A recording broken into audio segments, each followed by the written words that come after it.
არ ვიცი, მართლა არ ვიცი, არ შეიძლება თუ არა ერთი ადამიანი მაინც მოვძებნოთ ამ ქვეყანაში, რომელიც დაიჯერებს, რომ ირაკლი ღარიბაშვილის დაპატიმრება ეს არის მართლმსაჯულების გადაწყვეტილება და არა ბიძინა ივანიშვილის. თქვენ უწოდეთ ამ ყველაფერს პროვინციული ფეოდალიზმი, მართვის ამ სტილს. შეგიძლიათ განმიმარტოთ და მე ვთქვი წეღან, გავიმეორებ ეხლა ძალიან ბევრი ადამიანისთვის, ვინც იცის, როგორი ურთიერთობა ჰქონდათ წლების განმავლობაში არა მხოლოდ პოლიტიკაში მოსვლის წინა პერიოდში ამ პირველი წუთებიდან არამედ მანამდეც ივანიშვილსა და ღარიბაშვილს ალბათ ეს ამ ადამიანებისთვის იყო სრულიად წარმოუდგენელი, სხვათა შორის ჩემთვისაც წარმოუდგენელი იყო, რომ ირაკლი ღარიბაშვილის ოცნების პირობებში ციხეში ვიხილავდით. რა სიტყვით? რა თქმა უნდა, ხო მოგესალმებით კიდევ ერთხელ მადლობა მოწვევისთვის, ყველას გილოცავთ ახალ წელს და ვიმედი მაქვს, რომ ეს წლევანდელი წელი და მნიშვნელოვანი ცვლილებების წელი იქნება. მაგრამ სად მივედით, აი ჩემი შეფასება რატო არის ნეოფეოდალიზმს რატო ეძახი ამას და არა სხვა რეჟიმს. ავტოკრატიას, ნებისმიერ ავტოკრატიას, დიქტატურას ახასიათებს მკაცრი სტრუქტურები და გამართული ინსტიტუტები, რომელიც მუშაობენ არადემოკრატიული, მაგრამ ავტოკრატიული პრინციპებით, მაგრამ გამართულად. ანუ ინსტიტუციები მუშაობენ, ეფექტურები არიან იმ ამოცანების შესასრულებლად, რასაც ავალებს ავტოკრატიული სისტემა. ახლა ჩვენ რასთანაც გვაქვს საქმე, სასამართლო რაც გადაიქცა კონკრეტული ღარიბაშვილის შემთხვევაში. თუ ჩვენ აქამდე ქონდა პოლიტიკური მართლმსაჯულება, ანუ პოლიტიკური პატიმრები და პოლიტიკური ოპონენტების დევნა, ეხლა არის უბრალოდ კონკრეტულმა ადამიანმა გადაწყვიტა, რომ მას ვიღაცა უღალატა, ანუ მისი პირადი ფული მოიპარა, არა სახელმწიფოს, ანუ მისი პირადი ფული მოიპარა, მან თავისი სამართალი შეადგინა და ესე ვთქვათ, სასამართლო როგორც ნოტარიუსი დაავალა, რომ არა ერთ თვეში როცა დაგეგმილი იყო, არამედ ხვალვე, ანუ გუშინ ჩაენიშნათ სასამართლო და უბრალოდ დაეჭირათ ეს ადამიანი.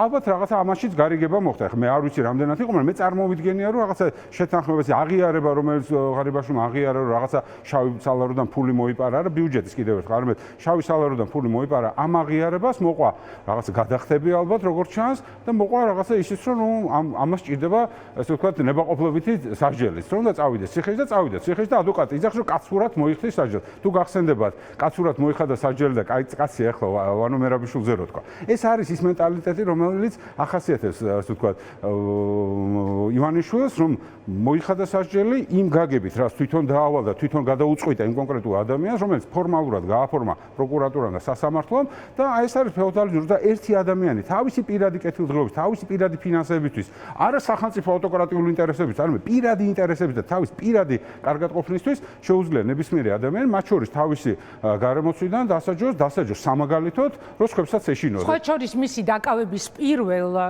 უკაცრავად წინა დღეს ეს ძალიან საინტერესო დეტალია.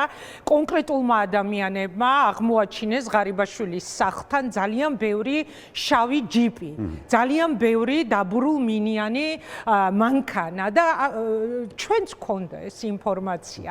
აი რაღაცნაირად წინასწარ ყველაფერი ვიცოდი, ჩვენც გქონდა ინფორმაცია, რომ ორშაბათს დაიჭერდნენ ირაკლი ღარიბაშვილს. ცხადია, ეს იყო მოლაპარაკების თემა და 5 წელს მოიხდის თუ ხვალვე გამოუშვებენ შეწყალებით, ეს ცალკე თემა. გადავდოთ ეს თემა. თქვენ როგორ ფიქრობთ, მხოლოდ ფულს უკავშირდება? აი, რაში გადაიკვეთა? რა მოხდებოდა ისეთი, რის შემდეგაც ივანიშვილი იღებს გადაწყვეტილებას, რომ მისი, როგორც თავად უწოდებდა, შვილივით მიყვარსო, ასე შვილივით გაზრდილი კაცი გაეშვა. ბევრი მიზეზი შეიძლება იყოს და შეიძლება იყოს, რომ ეჭვები გაჩნდა, იმიტომ რომ ღარიბაშვილი იყო ერთ-ერთი ბოლო, ვინც ამერიკის შეერთებულ შტატებთან ოფიციალურ პირებთან კომუნიკაცია ჰქონდა, რაღაც მისი მოგზაურობა ამერიკაში, თვითონ შვილის სასაყვანად, მაგრამ ასე გატარებული შოუ. ეს შესაძლებელია, ეს დასაშვები ეჭვებია, რომელიც გაუჩნდა, მაგრამ აქ თავი ისევ რა დაუბრუნდები, თქვა აკადემიურ ლიტერატურაში ამ სულტანიზმის ქვია, პატრონალიზმი, ბევრი სხვადასხვა ეპიტეტი, მაგრამ ქართულში უფრო პროვინციული ფეოდალიზმი, იმიტომ დაარქვი, ეს რეალურად არ არის, არც სამეფო, ეს უბრალოდ ფეოდალის ხუშტურებია, ეჭვები, მისი უშუალო გამდიდრების ან ფინანსების დაკარგვის სურვილი დღეს მას როგორც არასდროს ჭირდება, რომ კონსოლიდირებული იყოს მისი შავი ფული, მისთვის რომ ეს რაღაცა უსაფრთხოების ბალიში შეიქმნას, რომ თუ რამე მოხდა და ვაი და მისთვის დამთავრდა უკრაინის ომი მალე,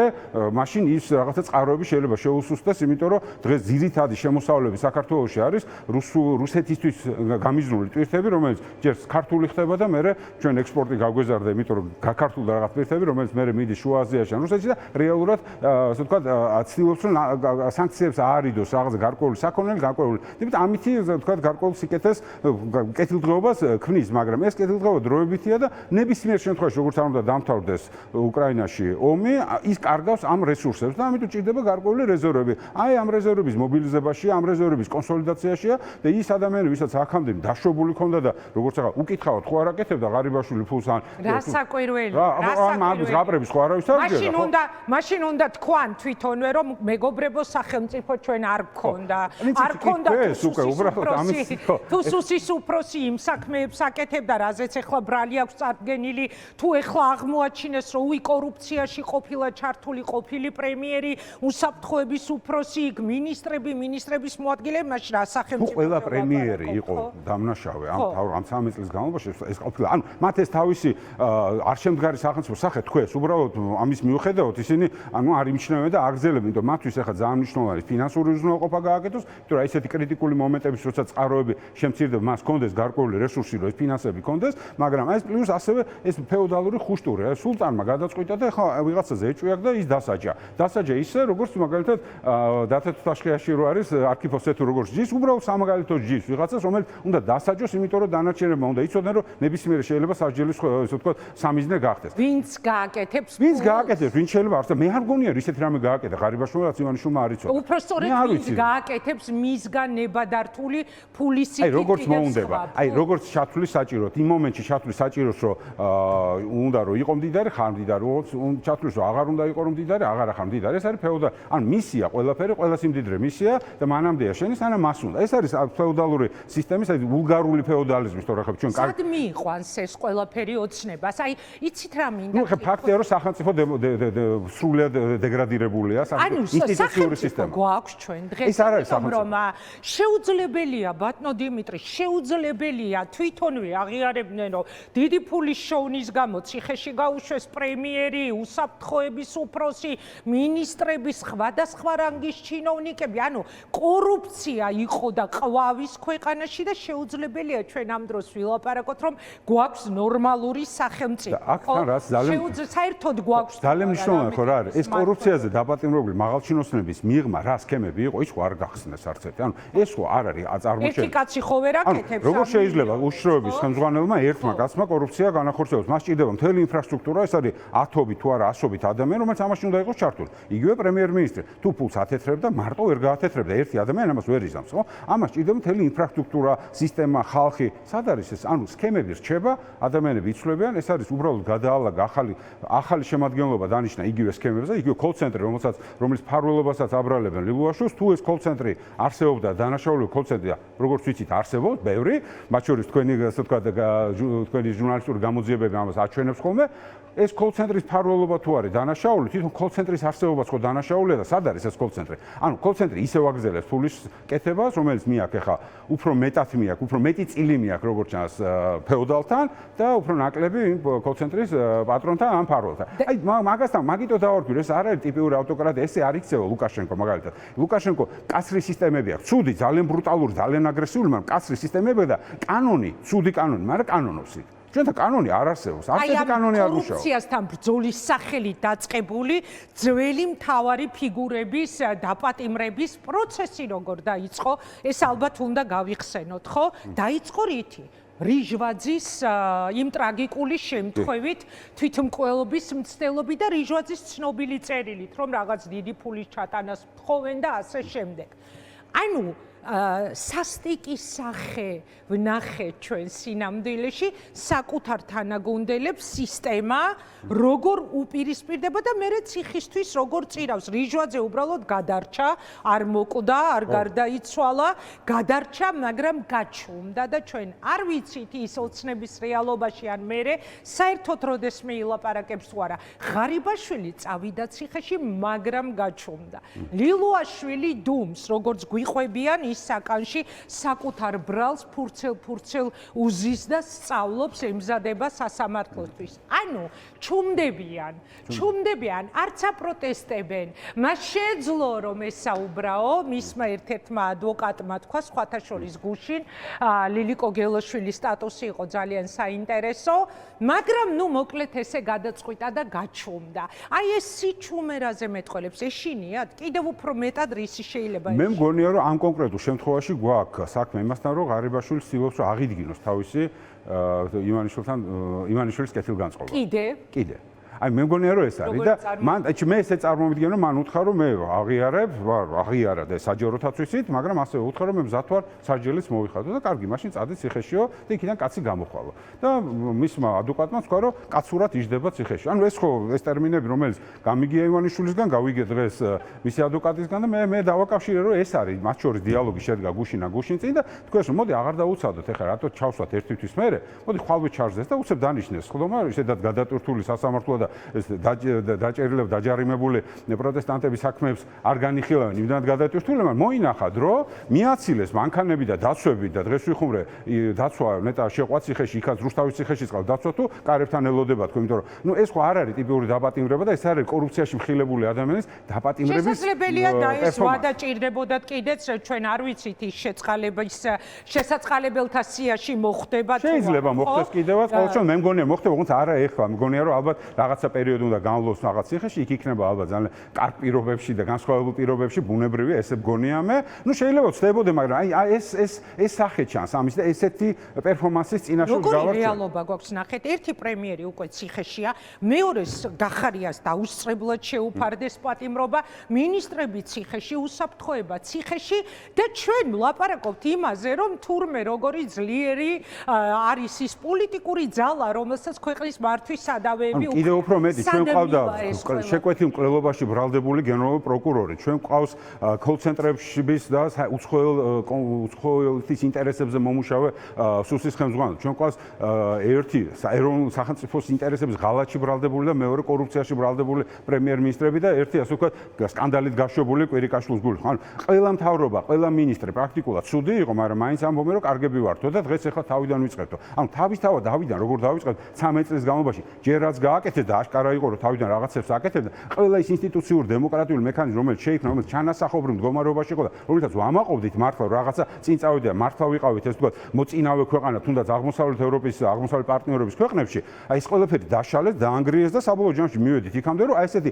მახინჯი რეჟიმე გაუკეთეს თავის თავს თვითონ ვთქვათ ვერანაირი კრიტიკული და მკაცრი ოპოზიცია ესეთ მკაცრ სურათს ვერ დახატავდა როგორც შემაჯამებელი იყო 20-25 წელი მათთვის და აი ამ რეალობაში ისინი დღეს გვეუბნებიან რომ ჩვენ კიდე უნდა მივიცოთ ვადა რომ ეხლა იწყება ეკონომიკური აღმავლობა ეხლა იწყება გარღვევა და მე დარწმუნებული ვარ ეხლა უკვე გარკვეულ შეჯიბრებითობა არის დაწყებული ივანიშვილის კარზე რომ მალე სავარაუდოდ როგორც ჩანს ივანიშვილი დიდხანს ვერ აჩერებს ერთ ადამიანზე აქცენტს და ყურადღებას და შესაბამისად ირაკლი ყობახიძის ცვლილებებით შეიძლება დაიწყოს და გონია რომ უკვე შეჯიბრებითობა არის და ეს პაპუაშვილის ეს თავგამოდებული აქტიურობა და ცოტათი კონტექსტი დამოვარდნი გონია რომ მასაც აქვს რაღაცა პრეტენზია და იმედი რომ შესაძლებელი ერთ-ერთი კანდიდატი ეგეც იყოს თუმცა სხვებსაც არ გამორიცხა მაგრამ ესეთ ცვლილებები მე მგონია რომ იქნება ადრე თუ გვიან არა იმიტომ რამე ინფორმაცია უბრალოდ გონია რომ ესეთი ლოგიკა არის ან ლოგიკა ესეთია ივანიშვილის რომ ის ადგილზე ვერ ჩერდება იმიტომ რომ ვიღაცას ეს თავის წარუმატებლობა უნდა დააბრალოს თავის თავს ხوار დაიბრალოს და ყოველთვის უნდა იპოვოს ის ვისი ბრალიც არის ის რომ ქვეყანაში თუდად არის საით მიდის თქვენ როგორ უყურებთ თქვენი აზრით ეს პროცესი აი რა დასასრულისკენ ან რა განვითარებისკენ იმიტომ რომ დღეს ივანიშვილმა საკუთარივე გადაწყვეტილებით და რა თქმა უნდა ისევ გავიმეორებ რომ ვერაფრით ვერავინ დამაჯერებს რომ ეს ყობახიძეს შეეძლო და ეს იყო მხოლოდ კი არა და პირადად ყობახიძე სურდა რასაკვირველია რომ ღარიბაშვილი ციხეში ენახა მაგრამ მთავარი გადაწყვეტილება მიიღო ივანიშვილმა ხო და შესაძლებელია მითითებაც და მერე დაიწყეს ყობახიძემ დინარაძემ და სხვებმა ამაზე მუშაობა სად მიდის ეს პროცესი თქვენ როგორ უყურებთ? სად მიდის ძალიან ძნელი, იმიტომ რომ პრინციპში ეს ნეოფეოდალური სულტანიზმი და ესეთი სისტემები არსებობს სხვადასხვა ფორმით, მაგრამ მე ვფიქრობ, რომ რეჟიმი და სისტემა არის იმ კატეგორიაში გადასული, როდესაც ის თავის ჭამას იწყებს, ან თავის განადგურებას იწყებს და ეს კრიტიკული სიტუაცია არის. ეხლა რა თქმა უნდა, ოპოზიციურ ფლანგზე არსებული, ესე ვთქვათ, სისუსტეები მათ აძლიერებს და მათ აძლევს საშუალებას რაღაცა დროს იგებენ, მაგრამ საბოლოო ჯამში ისინი თვითგანადგურებით, თვითშეჭმის პროცესში არიან, ასე ვთქვათ, და ანადგურებენ თავის თავს. რაც უფრო მივეხმარებით და რაც უფრო ჩვენი, ასე ვთქვათ, მოქმედებები იქნება სწორად მიმართული, ეფექტური და ასევე კოორდინირებული, ეს რა თქმა უნდა დააჩქარებს ამ პროცესს. თუმცა ეს შეიძლება გაიწელოს კიდევაც და გარკვეულწილად გლობალური კატაკლიზმები მათ აძლევთ თავისუფალი მოქმედების გარკვეულ დროს, იმიტომ რომ სოფლიო საკმაოდ გადატვირთულია მძიმე საკითხებით, იგივე უკრაინის ომი, რომელიც რა თქმა უნდა ბუნებრივად დღის წესრიგის ძალიან პრიორიტეტული საკითხია, ის რაც ირანში ხდება და ეს ბევრად უფრო მწვავე, ბევრად უფრო მძიმეა და რა თქმა უნდა სოფლიოს ყურადღება იქით არის გადატანილი. ანუ ამ ვითარებაში მათ აქვს გარკვეული დროის ლუფტი, მაგრამ საბოლოო ჯამში ისინი თავის თავს ანადგურებენ. ახლა ჩვენ გვახსოვს, რომ ივანიშვილის კარზე სულ იყო ცვლილებები, სულ იყო სარეზერვო სია. ცვლილებები იყო, მაგრამ ამდენი მინისტრი თავისი პრემიერი ამ რეზერვების რესურსი ამოწურული. რა, არა მარტო ივანიშვილის რეალობაში, აი მე გასული საუკუნიდან ვაშუქებ პოლიტიკურ პროცესებს და არ მახსენდება რა მდგომარეობა არ მინახავს ამ ქვეყანაში, რა პროცესი არ გამიშუქებია, მაგრამ ამდენი მინისტრი ციხეში, თავარი ფიგურები ერთად და თან მოქმედი პოლიტიკური ძალის პირობებში, ასეთი რა. აი ზუსტად მანდარი რომ ეს გადავიდა თვითგვემაზე, ეს რო იყო კორუფციის რეალური მექანიზმი, მართლა გასაგები იქნებოდა, მაშინ სხვა დინამიკა გვექნებოდა და ცოტა ოპტიმიზმის საფუძვლებით გაჩნდებოდა, რომ მართლა დაიხურა რამდენიმე კოლ-ცენტრი, დავინახეთ მართლა დამნაშავეები, ჯაჭვი, ამ დანაშაულის, ასე ვთქვათ, მთელი ინფრასტრუქტურა თითოეული ამ მაღალჩინოსნის ირგვლივ რატრიალება, ეს არაფერი არ ხდება. ესე იგი ყველაფერი იგივე რჩება, იცვლება შემადგენლობა, უბრალოდ ადამიანებს, რომელიც თავის დროზე გავლენიანები იყვნენ, რომელიც ამ სისტემას ქმნიდა, რომელშიც ახლა დგას და რომელზეც არის დამყარებული ივანიშვილის ძალაუფლება, ისინი უბრალოდ ჩანაცვლდა ახალით, მაგრამ სარეზერვო აღარ არის. ეხლა დღეს რო კრიტიკული სიტუაცია დადგეს, მან რეზერვები ბევრად უფრო სუსტი აქვს და აი ამიტომ ყველა შემდეგი ნაბიჯი იქნება, მათი უფრო სუსტი იქნება, უფრო დასუსტებულები იქნება და მე არ გამორიცხავ, რომ ეს მალე დადგეს. ანუ წელს იყოს ესეთი ცვლილებების ახალი ტალღა, უფრო საჭიროება ამისი, რამდენად ექნება ამის რესურსი ივანიშვილმა გააკეთოს, ხო ლაპარაკი შეიძლება იყოს, რომ თეატრულოკიანი ერთ-ერთი ძველი, რომელსაც პოლიტიკური ასე ვთქვათ და გავლენა აქვს შერჩა ძველებიდან, რომელიც ცოტათი ჩუმად არის, სოზარ სუბარი და ეხლა პაპუაშვილი, რომელიც ძალიან აქტიურია. პაპუაშვილი არ არის 2012-იანი. არა, 2012-იანი დღეს ძალიან პაპუაშვილი არ პაპუაშვილი საერთოდ არავის არ უნახავს იმ ბრძოლის წლებში, როცა მაგალითად რაც არ უნდა ჩვენ დამოკიდებულება გქონდეს ჩამოყალიბებული ამა თუ იმ პოლიტიკოსის მიმართ, უნდა ვთქვათ, ხო, ობიექტურობის მაგალითად, როცა სოზარ სუბარი ოპოზიციაში იყო წინა ხელისუფლების დროს, მაგ დროს არც პაპუაშვილი, არც კობახიძე და ეს ახალი თაობის მეოცნებები ჩვენ არსად გვინახავს. მაგრამ ღარიბაშვილი გადაიხდი და ესეც ხო არის, რასაც ეთყოდა უფროსი, იმდენს გადაიხდი და აი ეს ციხეში ჩასმა იყო თავისთავად ძალიან საჭმაჭოი. იყო ინფორმაცია თითქოს რაღაც ახალ საქმეს უმზადებდნენ და შესაძლებელია აი ამ ძველი საქმის ფარგლებში, ამიტომაც საკუთარი ფეხით ასეთი ფორმით წავიდა ციხეში, ჩვენ არ ვიცით, მაგრამ აი ეს ციხეში გაგიშვებთ ყველას, ვისთვის არის ეს გზავნილი? ანუ ციხეში გაშვება ალბათ არის ის, რასაც პრინციპში ბევრს ეშინია, იმიტომ რომ ფინანსები ბოლომდე მაინც ვერ წაართვით, იმიტომ რომ რაღაცა გადამალული იქნება, ან რაღაცა კეთილდღეობას მაინც შეინარჩუნებენ და რო არ დარჩენ, რომ მოდი მე რაღაცას გადავიხდი და რაღაცა დამრჩება და ამით ბედნიერად ვიცხოვრებ, ეს რო არ დაემართოთ, ამიტომ ციხე არის ის კატეგორია, სადაც იზოლირებული იქნება და ციხეში მართლა ტყვეობაში ხარ. უნდა კარგ პირობებს შეგიქმნის, ასე ვთქვათ, განსაკუთრებულ ექსკლუზიურ პირობებს. უნდა შეგიქმნის ძალიან მძიმე პირობებს. რა, დღეს ელისაშვილი ამბობდა, რომ მძიმე პირობები აქვს და არ მგონია ეგეთ მძიმე პირობებში იყოს ღარიბაშვილი დღეს. ხო, ანუ განსხვავება იქნება და ამის სისტემას ძალიან მარტივად შეუძლია ესეთი დიფერენცირებული მიდგომა. მაგრამ ეს იყო გზავნილი ისევ თავისების. ხო, მე ბოლომდე დაგიხსნა, შინაულსაც, გარეულსაც ყველას დავსჯი ისე როგორც საჭიროა, თუ მე ჩავთვლი ამას საჭირო და თქვენც უნდა გეშინოდე და ერთი ღარიბაშვილის და ასე ვთქვათ, დაჭერა შიშის სინდრომს ქმნის, რა თქმა უნდა, ეს შეიძლება ვიღაცა შეშინებოდა მაშინ როცა დაიჭირეს თუნდაც ლილუაშვილი და თუნდაც ვთქვათ ენერგეტიკის მინისტრის თუ ეკონომიკის მინისტრის მოადგილე, მაგრამ ღარიბაშვილი ძალიან დაახლოებული იყო, მისი დაჭერა სიგნალია, რომ ყველა ნებისმიერი შეიძლება იყოს, მას თუ ესე მოექცენ, რომ ნებისმიერი სხვა კიდევ უფრო დაუცველია, მაგთან ციხე არის ის პირობა, სადაც ყველას უჭირს წასვლა. ანუ ეს არ არის, რომ უბრალოდ ფულს გადავიხდი და გამოვისყიდი ამით ჩემ დანაშაულს. არა, ფიზიკური რაღაცა მან საინტერესოა ნეტა მართლა ხომ არ დაიჯერა, რომ ოპოზიციასთან შეიძლებოდა რაიმე კავშირები ქონოდათ, როგორც უკვე დიდი ფულის მფლობელებს აი ეს საფრთხე ხო არ დაინახა, ჩვენ ხო არ ვიცით, ხო, სინამდვილეში არც ივანიშვილი არც გამოჩენილა, არც არანაირი კომენტარი არ გაუკეთებია, სხვა ჩვენ საინტერესოა, როდესაც გამოჩნდება და თუ გამოჩნდება, რა გამოჩნდება თუ ასე ვთქვათ, ეს დუღილი შიგნით, რომელიც შესაძლოა არის, იმიტომ რომ ირაკლი ღარიბაშვილს ეყოლებოდა თავის მხარდამჭერები, ეს დუღილი თუ იქნება, თუ გამწვავდა ეს დუღილი, მაშინ მას სიგნალი იქნება, სიგნალი შეიძლება ღია წერილითაც იყოს.